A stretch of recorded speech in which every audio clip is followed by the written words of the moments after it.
ನನ್ನ ಸ್ನೇಹಿತನ ತಂಗಿಯ ಮದುವೆ ಇತ್ತು.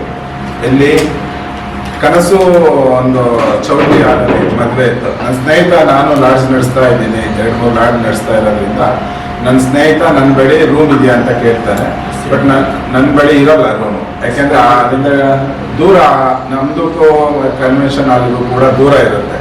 ಹಾಗಾಗ್ಬಿಟ್ಟು ಆ ರೋಡಲ್ಲಿ ಯಾವ್ದಾದ್ರು ನಿಮ್ಮ ಪರಿಚಿತರು ಲಾಡ್ಜ್ ಇದ್ರೆ ನನಗೆ ಮಾಡಿಕೊಡಿ, ಒಂದು 5 ರೂಮ್, ನನ್ನ ತಂಗಿ ಮದುವೆ ಇರೋದ್ರಿಂದ ಅಂತ ಆತ ನನಗೆ ಫೋನ್ ಮಾಡಿ ತಿಳಿಸ್ತಾರೆ. ಹಾಗಾಗಿ ನಾನು ಏನು ಮಾಡಿದೆ, ಸತೀಶ ಅಲ್ಲ, ಇಂದವರ ಯತೀಶ್ ಅವನು ನಾನು ತುಂಬ ವರ್ಷದಿಂದ ಪರಿಚಯ, ಒಡನಾಡಿ ಕೂಡ ಆಗಿರ್ತೀವಿ. ಆದ ಕಾರಣ ಅವನಿಗೆ ನಾನು ಈ ಥರ ವಿಷಯ ತಿಳಿಸ್ತೀನಿ, ನಿನ್ನಲ್ಲಿ ಒಂದು 5 ರೂಮ್ ಬೇಕು ನನಗೆ, ಅದಕ್ಕೆ ನೀಡು ಅಂತ ಹೇಳಿದಕ್ಕೆ ಆತ ತಕ್ಷಣನೂ ನನ್ನ ಬಗ್ಗೆ ಯೋಚನೆ ಮಾಡಲ್ಲ. ನಾನು ನನಗೆ ಇದು ಇವತ್ತವರೆಗೂ ಅವನನ್ನು ಏಕವಚನದಲ್ಲೂ ಕೂಡ ಕರೆದಿಲ್ಲ, ಯಾಕೆಂದರೆ ಇಬ್ಬರು ಒಡನಾಡಿ ಆಗಿರೋದ್ರಿಂದ ಅಧ್ಯಕ್ಷ ಅಂತಲೇ ನಾವು ಅವನನ್ನು ಕರೆಯೋದು. ಆತ ನಾನು ಎಷ್ಟು ಬಾರಿ ಅವನಿಗೆ ಮನವಿ ಮಾಡಿದ್ರು ಅವರಿಗೂ ಆತ ಕೇಳೋ ಮನಸ್ಥಿತಿಲೇ ಇರಲಿಲ್ಲ. ಏಕಾಏಕಿ ನಮ್ಮ ಮೇಲೆ ಅವಾಚ್ಯ ಪದ್ಯದಿಂದ ನಿಲ್ಲಿಸಿ, ಯಾಕೆಂದರೆ ಫಸ್ಟು ನಾನು ಅವನು ನಾನು ಒಡನಾಡಿ ಇದ್ದಾಗ ಅಷ್ಟು ಮಟ್ಟಿಗೆ ಇರಲಿಲ್ಲ, ಮಾತ್ರ ಯಾವುದು ಪ್ರಾಪರ್ಟಿಗಳು ಇರಲಿಲ್ಲ, ಏನಿಲ್ಲ.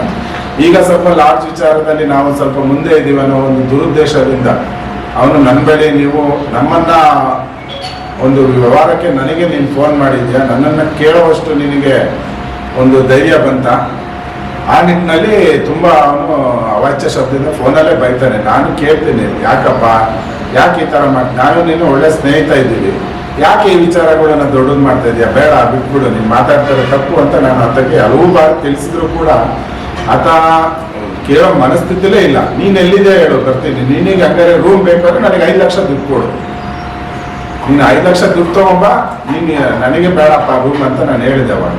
ಆದರೂ ನೀನು 5 ಲಕ್ಷ ದುಡ್ಡು ತಗೋ, ನೀನು ಕೇಳಿದ್ದಕ್ಕೆ 5 ಲಕ್ಷ ನನಗೆ ಕೊಡು ಅಂತ ಜಬರ್ದಸ್ತಿ ಮಾಡ್ತಾನೆ ಅವನು. ಅದಕ್ಕೆ ನಾನು ನನ್ನ ಕೈಲಿ ಆಗಲ್ಲ ಅಂತ ನಾನು ಹೇಳಿದಾಗ, ನೀನು ಎಲ್ಲಿದ್ದೀಯ ಹೇಳು ಅಂತ ನನ್ನ ಬಳಿ ಹೇಳ್ತಾನೆ. ನಾನು ವೃತ್ತಿ ಮಾಡ್ತೇವೆ, ಹೋಟೆಲ್ ನಡೆಸ್ತಾ ಉದ್ಯಮ ಮಾಡ್ತೇನೆ, ಅಲ್ಲಿದ್ದೀನಿ ಅಂತ ಹೇಳ್ತಾನೆ. ಕೂಡಲೇ ಅವನು ಒಂದು 10 ನಿಮಿಷಕ್ಕೇನೆ ಕೂಡಲೇ ನನ್ನನ್ನು ಹುಡುಕೊಂಡೆ ಆತ ಬರ್ತಾನೆ, ಪದೇ ಪದೇ ಫೋನ್ ಮಾಡ್ತಾನೆ, ನೀನು ಎಲ್ಲಿದೆಯಾ ಅಂತ. ನಾನು ಇಂಥ ಕಡೆ ಹೋಟೆಲಲ್ಲಿ ಇದ್ದೀನಿ ಅಂತ ಹೇಳಿದಾಗ ಅವನು ಅಲ್ಲಿಗೆ ಬರ್ತಾನೆ.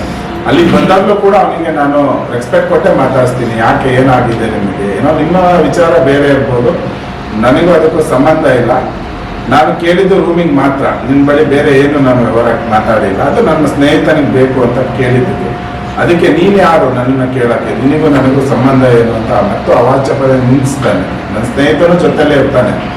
ಆಗ ಏಕಾಏಕಿ ಇವೆಲ್ಲ ಮಾಡೋದು ತಪ್ಪು ಅಂತ ನಾನು ಹೇಳಿದ ಕೂಡಲೇ ಅವನು ರಿವಾಲ್ವರ್ ತೆಗೆದ್ಬಿಟ್ಟು ಲೋಡ್ ನಮ್ಮ ಕಣ್ಣು ಮುಂದೆನೆ ರಿವಾಲ್ವರನ್ನು ಲೋಡ್ ಮಾಡಿ ಇನ್ನು ಇಟ್ಟೇ ಬಿಡ್ತಾನೆ. ಅಷ್ಟೊತ್ತಿಗೆ ನನ್ನ ಪಕ್ಕದ ನನ್ನ ಸ್ನೇಹಿತ ಇಲ್ಲ ಅಂದಿದ್ರೆ ಇವತ್ತು ನಾನು ಮಾಧ್ಯಮದ ಮಿತ್ರರ ಹತ್ರ ಮಾತಾಡೋಕ್ಕೆ ಅವಕಾಶ ಇರ್ತಾನಿಲ್ಲ. ನನ್ನ ಬಾಡಿ ಹಿಡ್ಕೊಂಡು ಇವತ್ತು ಇಲ್ಲಿ ಸ್ಟ್ರೈಕ್ ಮಾಡಬೇಕಿತ್ತು, ಇದೆಲ್ಲ ಮಾಡಬೇಕಿತ್ತು. ಯಾಕೆಂದ್ರೆ ಅಂಥ ಪರಿಸ್ಥಿತಿ ಬೇರೆ ಯಾರೋ ಒಂದು ಇದ್ದಿದ್ರೆ ಆ ಘಟನೆ ಏನಾದ್ರು ನಾವು ಸ್ವಲ್ಪ ಸೈಡ್ ಜಾಕೊಂಡಿಲ್ಲ, ನನ್ನ ಸ್ನೇಹಿತ ಇಲ್ಲ ಅಂತ ಹೇಳಿದ್ರೆ ಇವತ್ತು ನಾನು ಇಲ್ಲಿ ಇರ್ತಾ ಇರಲಿಲ್ಲ. ಹಾಗಾಗಿ ಇದ್ರ ಬಗ್ಗೆ ಸೂಕ್ತ, ನನಗೆ ಪೊಲೀಸರ ಮೇಲೆ, ಕಾನೂನಿನ ಮೇಲೆ ತುಂಬ ಗೌರವ ಇದೆ. ಇದಕ್ಕೆ ಈತ ಪ್ರತಿಭಾ ಕಳೆದ ಬಾರಿನೂ ಕೂಡ ಇದೇ ಥರ ಮಾಡಿದ್ದಾನೆ. ಅದಕ್ಕೆ ಸೂಕ್ತವಾದ ಕಾನೂನು ರೀತಿಯಲ್ಲಿ ಕ್ರಮ ಆಗಬೇಕು. ಹಾಗೆ ಮುಂದೊಂದು ದಿನ ಈ ನಮ್ಮ ಸಮಾಜದವರ, ನಮ್ಮ ಸಮಾಜದ ಉದ್ದೇಶ ಇಟ್ಕೊಂಡೇ ಇದನ್ನೆಲ್ಲ ಮಾಡಿರೋದು. ಹಾಗಾಗ್ಬಿಟ್ಟು ನಮ್ಮ ಸಮಾಜದವ್ರಿಗೆ ಯಾರಿಗೂ ಕೂಡ ಅನ್ಯಾಯ ಆಗಬಾರ್ದು. ಅವನು ಗನ್ ಲೈಸೆನ್ಸ್ ಕೂಡ ಮತ್ತೆ ಅವನು ಬೆದರಿಕೆ ಹೊಟ್ಟಿದ್ದಾನೆ, ಗನ್ ಲೈಸೆನ್ಸ್ ಇದೆ ನನ್ನ ಹತ್ರ, ನಿನ್ನನ್ನು ಯಾವಾಗ ಬೇಕಾದ್ರೂ ಕೂಡ ನಾನು ಇದು ಮಾಡ್ಬೋದು. ಹಾಗಾಗಿ ಗನ್ ಲೈಸೆನ್ಸ್ ಕೂಡ ಅದನ್ನ ಕ್ಯಾನ್ಸಲ್ ಮಾಡಬೇಕಂತ ಮನವಿ ಮಾಡ್ಕೊತೀನಿ. ಹಾಗೆ ಈ ಒಂದು ಘಟನೆ ನನ್ನೆಲ್ಲ ವಿಷಯ ತಿಳಿದಾಗ ನನಗನ್ಸಿದ್ದು,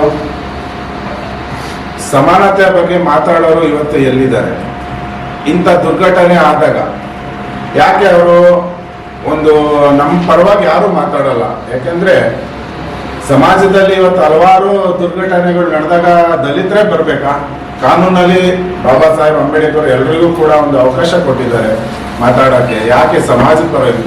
ನಾವು ಸಮಾನತೆ ಸಾರೋರು, ನೀವು ಸಮಾನತೆ ಅಂದಾಗ ಎಲ್ಲರ ಪರವಾಗಿ ಬರಬೇಕು. ಇವತ್ತು ನನಗೆ ಅನ್ಯಾಯ ಆಗಿದೆ, ಬೇರೆ ಯಾರಿದ್ದಾರೆ ಇಲ್ಲಿ ಅನ್ಯಾಯ ಕೇಳೋಕ್ಕೆ ನಮ್ಮವರೇ ಬರಬೇಕು. ಆದರೆ ಬೇರೆ ಸಮಾಜದಲ್ಲಿ ಇವತ್ತು ಸತ್ಯವಾದ ಘಟನೆ ನಡೆದಿದೆ, ಇವತ್ತು ಅವನ ಪರವಾಗಿ ಯಾರ್ಯಾರು ಮಾತಾಡಿದ್ರು ಅವನು ಸಮಾಜದಲ್ಲಿ ತಂದಿಟ್ಟವಂತ ಬುದ್ಧಿ ಮಾಡ್ತಾನೆ.